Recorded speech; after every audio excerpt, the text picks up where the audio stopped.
পঞ্চগড়ে সার্বজনীন পেনশন মেলার শুভ উদ্বোধন অনুষ্ঠান। আপনারা দেখছেন এসটিভি নিউজ। কৃষক, শ্রমিক, জেলে, তাঁতি পেনশন স্কিমে সবাই মাতি, সমতা স্কিমে নিশ্চয়তা, সরকার দেবে সহায়তা, সর্বজনীন পেনশন স্কিম অংশগ্রহণ নিশ্চিত করবে ভবিষ্যৎ জীবন। এই প্রতিপাদ্য বিষয়কে সামনে রেখে অনুষ্ঠিত হলো সর্বজনীন পেনশন মেলা। আজ রবিবার 22 জুন সকাল 11টার সময় পঞ্চগড় সরকারি অডিটোরিয়াম চত্বর, জেলা প্রশাসন ও অর্থ মন্ত্রণালয় অর্থ বিভাগের উদ্যোগে আয়োজিত পেনশন মেলার উদ্বোধন করা হয়।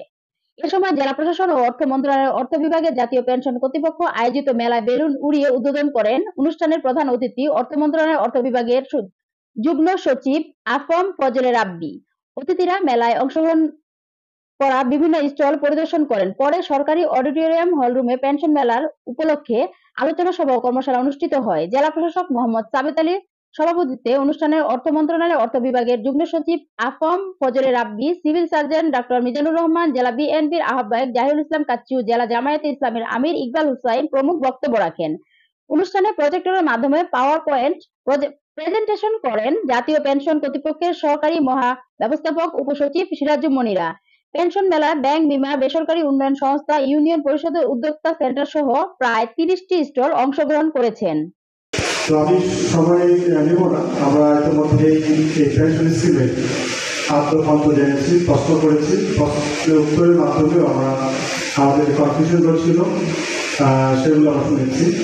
তো আমাদের পক্ষ জেনেছে আপনাদের সামনে এই স্কিমের কারণে আপনারা যদি এই স্কিমগুলোর সদস্য হন, সাবস্ক্রাইবার হন, আপনারা এর চাঁদা দেন, তাহলে আমার মনে হয় আমার চাচার মতো কারো আর আক্ষেপ থাকবে না। সবাই কি বৃদ্ধ বয়সে একটা অবলম্বন পাবেন না? পাবেন কিনা?